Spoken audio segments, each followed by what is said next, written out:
nga guys! So for today's video, maghihilamos nga muna tayo para magising tayo sa katotohanan na hindi niya tayo mahal.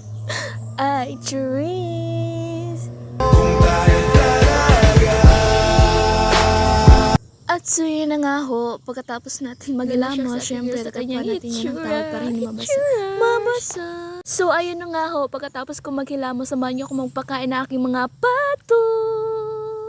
Let's go! Ayan na guys, pinapakain ko na yung aking mga pato. So, as you can see, dalawa lang po tatlo. Ayan sila magkain dyan guys. Kasi yung iba, gumala, hindi ko alam saan pumunta. So, ayan. Kumain na sila. Dahil tatlong baby ako nakita. Mataba, mapala. So, ayun na nga, fast forward. Samahan niyo ako magwalis. Let's go!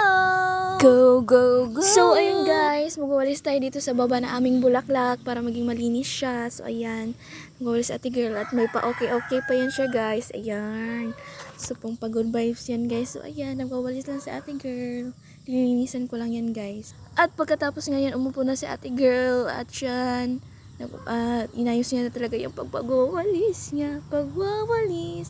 At yung magpakanta-kanta pa sa ating sayang na sayang talaga. Cherise. So ayan, paputuloy ko yung pagpapawalis ko. Ay, nabubulol na siya.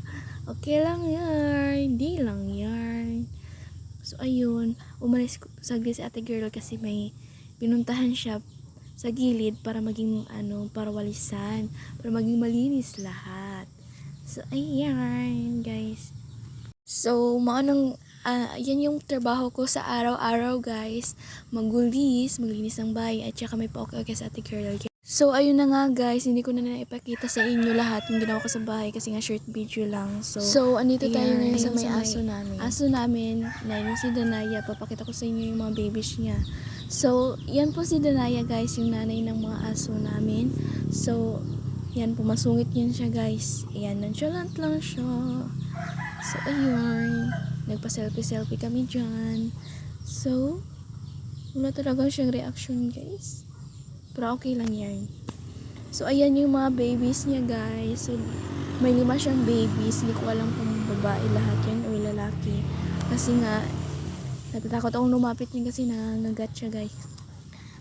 Sobrang matapang. So, ayan. Ayan. Yung nakita yung nilapitan ko yung baby niya. Pinuntahan niya guys. Ayan.